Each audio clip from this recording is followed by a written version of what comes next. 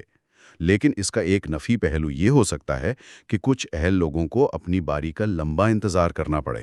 بالکل، باری باری سننے میں تو منصفانہ ہے، لیکن عمل درآمد میں تاخیر ہو سکتی ہے۔ اچھا، اگلی شرط کیا ہے؟ چھٹی شرط انضباطی کارروائی یعنی ڈسپلنری پروسیڈنگ سے متعلق ہے۔ اگر کسی ملازم کے خلاف کوئی کارروائی چل رہی ہے یا شروع ہونے والی ہے تو اس کی درخواست پر غور نہیں ہوگا۔ یہ تو معیاری اصول ہے۔ جی، ساتویں شرط مالی پہلو سے متعلق ہے۔ ان تمام عارضی تبادلوں کے لیے جو ملازم کی اپنی درخواست پر ہو رہے ہیں، ملازم کو کوئی ٹی اے یعنی سفری الاؤنس یا ڈی اے یعنی یومیہ الاؤنس نہیں ملے گا۔ یعنی تبادلہ چاہیے تو اپنی جیب سے خرچ کر کے نئی جگہ جانا ہوگا، حکومت کوئی اضافی خرچہ نہیں دے گی۔ بالکل، یہ بھی واضح کرتا ہے کہ یہ ذاتی ضرورت پر مبنی ہے۔ ٹھیک ہے، 8ویں ہدایت؟ 8ویں ہدایت ہے محکمہ خزانہ یعنی فائنانس ڈپارٹمنٹ کی منظوری کے بارے میں۔ جو متعلقہ انتظامی محکمہ ہے وہ تبادلہ کرنے سے پہلے محکمہ خزانہ سے باقاعدہ منظوری یعنی کانکرنس لے گا، تاکہ بجٹ پر کوئی اثر نہ پڑے۔ جی، تاکہ مالی نظم و ضبط رہیں۔ جیو میں فائنانس ڈپارٹمنٹ کی منظوری کا حوالہ نمبر، یو نمبر اور تاریخ بھی لکھی ہے 28 اگست 2025۔ یہ یو نمبر کیا ہوتا ہے؟ یو کا مطلب ہے ان آفیشیل نوٹ۔ یہ سرکاری محکموں کے درمیان اندرونی خط و کتابت یا منظوری کا ایک طریقہ ہے۔ اس نمبر کا مطلب ہے کہ محکمہ خزانہ نے اس پالیسی پر رضامندی دے دی ہے۔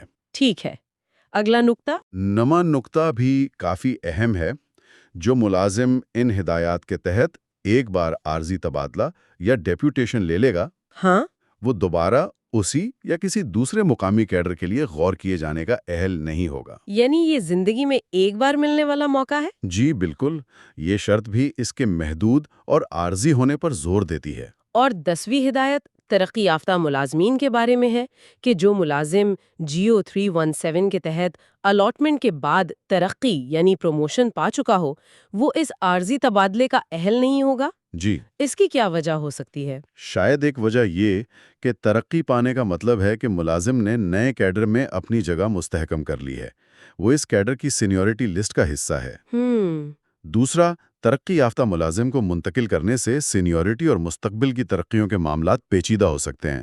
شاید حکومت ان پیچیدگیوں سے بچنا چاہتی ہے۔ یہ ممکن ہے۔ اور آخری ہدایت؟ 11ویں اور آخری ہدایت بس ایک تاکید ہے کہ جو پیراگراف 5 میں اہلیت کی شرائط دی گئی ہے نا، جی، وہ 2 شرطیں۔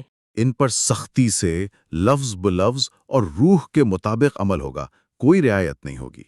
تو مجموعی طور پر دیکھیں، یہ جیو 190 ایک بہت ہی مخصوص صورتحال کا جواب ہے۔ یہ ان ملازمین کے لیے ایک تنگ سا راستہ فراہم کرتا ہے جو جیو 317 کی بھول بھلائیوں میں پھنس گئے تھے اور جنہیں بعد میں بھی کوئی راستہ نہیں ملا۔ صحیح۔ لیکن یہ راستہ عارضی ہے، شرطوں سے بھرا ہوا ہے اور سب کے لیے کھلا نہیں ہے۔ آپ نے بالکل صحیح تجزیہ کیا۔ یہ حکم نامہ حکومت کی طرف سے ایک کوشش ہے کہ وہ ملازمین کی حقیقی مشکلات کو تسلیم کرے، انہیں ایک عبوری، وقتی حل دے۔ لیکن ساتھ ساتھ وہ انتظامی معاملات کو بھی دیکھ رہے ہیں۔ جی بالکل، انتظامی ڈھانچے کی سالمیت، کیڈر کا توازن، خالی آسامیوں کی حقیقت، مالی مضمرات، ان سب کو نظر انداز نہیں کیا جا رہا۔ یہ ایک طرح کا توازن ہے انسانی ہمدردی اور انتظامی ضرورتوں کے درمیان۔ اور وہ جو باری باری کی شرط ہے، 3 سال کی حد، ایک بار کا موقع، ترقی یافتہ ملازمین کا اخراج، یہ سب اسی توازن کو برقرار رکھنے اور عمل کو محدود رکھنے کی کوششیں ہیں۔ تو اگر ہم آج کی بات چیت کا خلاصہ کریں، جیو ایم ایس نمبر 190 تلنگانہ حکومت کا ایک حالیہ حکم نامہ ہے۔ یہ جیو 317 سے متاثرہ ان مخصوص سرکاری ملازمین کو عارضی ریلیف دیتا ہے جنہیں بعد میں بھی کوئی فائدہ نہیں ملا۔ جی، یہ ریلیف ڈیپوٹیشن کی بنیاد پر ہے، زیادہ سے زیادہ 3 سال کے لیے اور بہت سی سخت شرائط کے ساتھ۔ بالکل اہم باتیں جو یاد رکھنے والی ہیں۔ بالکل اہم باتیں جو یاد رکھنے والی ہیں: 1. یہ تبادلہ عارضی ہے، مستقل نہیں۔ بالکل اہم باتیں جو یاد رکھنے والی ہیں: 2. اصل کیڈر نہیں بدلے گا۔ 3. اہلیت بہت محدود ہے، یعنی GO 317 سے منتقلی اور بعد میں کوئی ریلیف نہ ملنا۔ 4 زیادہ سے زیادہ مدت 3 سال۔ 5 خالی اسامی کا ہونا لازمی ہے۔ 6 یہ سہولت باری باری دی جائے گی، 7 کوئی TADA نہیں ملے گا۔ 8 محکمہ خزانہ کی منظوری ضروری ہے۔ 9 یہ ایک بار کا موقع ہے۔ 10 ترقی یافتہ ملازمین اہل نہیں ہے، اور 11 جن کے خلاف انضباطی کارروائی چل رہی ہے وہ بھی اہل نہیں ہے۔ جی بالکل، یہ اہم نکات ہیں۔ یہ سب جاننے کے بعد ایک سوال ذہن میں آتا ہے۔ چونکہ یہ ایک عارضی اقدام ہے، باری باری کی بنیاد پر لاگو ہوگا اور مقصد صرف وقتی ریلیف دینا ہے، تو کیا یہ نظام میں موجود بنیادی مسئلے کو، یعنی وہ جو بڑے پیمانے پر منتقلی سے انسانی اور انتظامی پیچیدگیاں پیدا ہوئیں، حل کرنے کے بجائے صرف وقتی طور پر دبا رہا ہے؟ یہ ایک اہم سوال ہے۔ اور کیا یہ باری باری کا اصول عملی طور پر انصاف دے پائے گا، یا درخواستوں کے انبار میں یہ مزید تاخیر اور غیر یقینی صورتحال پیدا کرے گا، خاص طور پر جب انتظامی ضروریات کا مبہم ذکر بھی ہے، جو شاید مدت کو کم کرنے کے لیے بھی استعمال ہو سکتا ہے؟ بالکل، یہ وہ سوالات ہیں جن کا جواب تو وقت ہی دے گا اور عملی نفاذ سے ہی پتہ چلے گا۔ ان پر غور کرتے رہنا چاہیے۔